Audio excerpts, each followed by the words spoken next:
imagine AI assistants everywhere.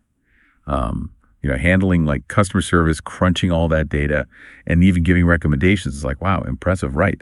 But how can we like really be sure that they're doing their jobs right? I mean, not cutting corners or like making weird assumptions. It's that challenge we're diving into today. Yeah. It's cool because we're like going beyond just, building these AI systems. And now it's like, how do we test them and, verify if they're reliable? This paper we're looking at, MAGV, a multi-agent framework for synthetic data generation and verification. It's like they're bringing a whole new approach, Okay, so we've got this paper and it sounds like a detective story.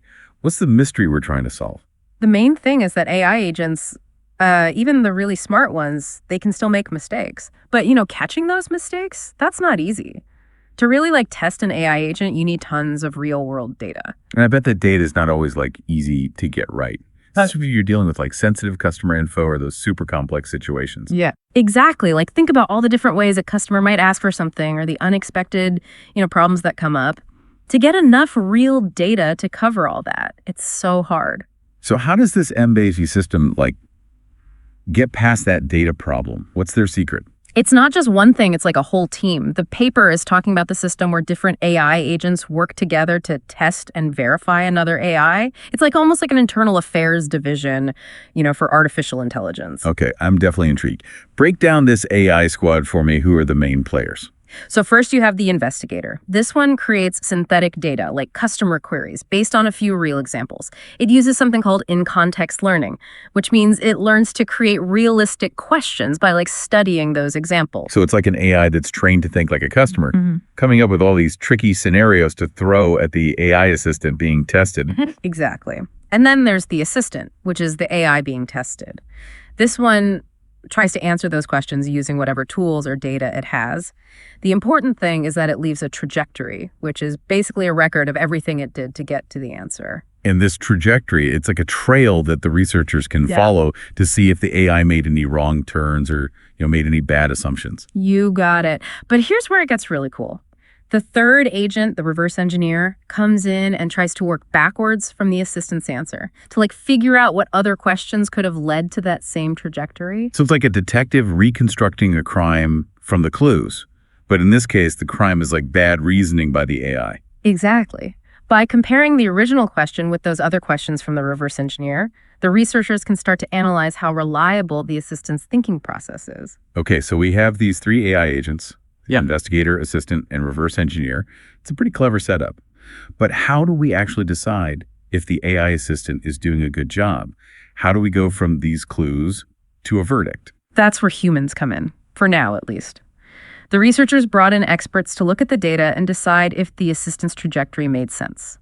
This human judgment sets the standard for what's correct or incorrect behavior.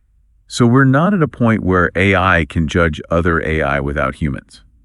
Not yet, but the goal is to make a system that can do this automatically, and that's where the next part of the research comes in, all about feature extraction and machine learning. We'll get into that awesome stuff after, we'll just keep going. Okay, so we have these AI agents making questions and answers, and those trajectories, the like step-by-step of how the AI assistant got to its answer, but how do we measure, how reliable those trajectories are? It's like we need an AI ruler or something. Yeah. That's a great way to think about it. And that's what the researchers did. They came up with specific metrics to compare the original trajectory from the assistant with those other trajectories that the reverse engineer made. I'm sure this is where things get super technical. So what kind of metrics are we talking about? Well, one important one is called eat-it distance. It's basically a way to measure how different two trajectories are. Like imagine you have two recipes, right? One for chocolate chip cookies and one for oatmeal raisin cookies. Eat-it distance would be like how many changes you'd have to make to one recipe to turn it into the other one. So if there's a small eat-it distance, that means the trajectories are really similar, right? And a large distance means they're pretty different. Exactly. It's like measuring how many steps or actions the AI took that were different from what you might think is the correct way. Okay, that makes sense. But wouldn't that just be looking at the steps in a really literal way? Like what if the AI took a different route to get to the answer, but the reasoning was still good? Is there a way to capture that kind of detail? You're thinking like a real AI detective. And the researchers thought about that too. They also use something called semantic similarity, which uses those fancy language models. You mean those large language models? The ones that can write poems and code and seem to know everything. Yeah, exactly. Semantic similarity doesn't just compare the individual steps in a trajectory. It tries to understand the meaning behind those steps, like the intention and context. So even if two trajectories use different words or actions, if the overall meaning is similar, the semantic similarity score will show that. So it's like comparing the main idea of those two cookie recipes, even if they use different ingredients, as long as they both make yummy cookies in the end. Perfect analogy. And this is where the research gets really interesting. They wanted to see how their MB system with these special metrics would compare to those powerful large language models we were talking about. It's like an AI battle.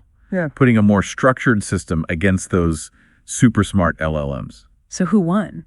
Well, the results were pretty surprising. They found that a simple machine learning model trained on the features from MV like eat at distance and semantic similarity could actually do better than GPT-4o, which is one of the most advanced LLMs out there. It was better at judging those AI assistant trajectories. Wait, so a simpler model did better than one of those super smart LLMs. That's a twist. It shows how powerful it is to carefully choose and use the right metrics. They basically created a model that was really good at this specific job. So it's not just about having tons of computing power, it's about strategy and knowing what information is important. Exactly. But there's another important thing that helped Maggie V succeed, which is determinism. Okay, you've mentioned determinism a few times now. Can you remind me why that's so important here? Basically, determinism means that for a specific input, you'll always get the same output. With MagGV, if you give it the same AI trajectory, it will always analyze it the same way and give the same judgment.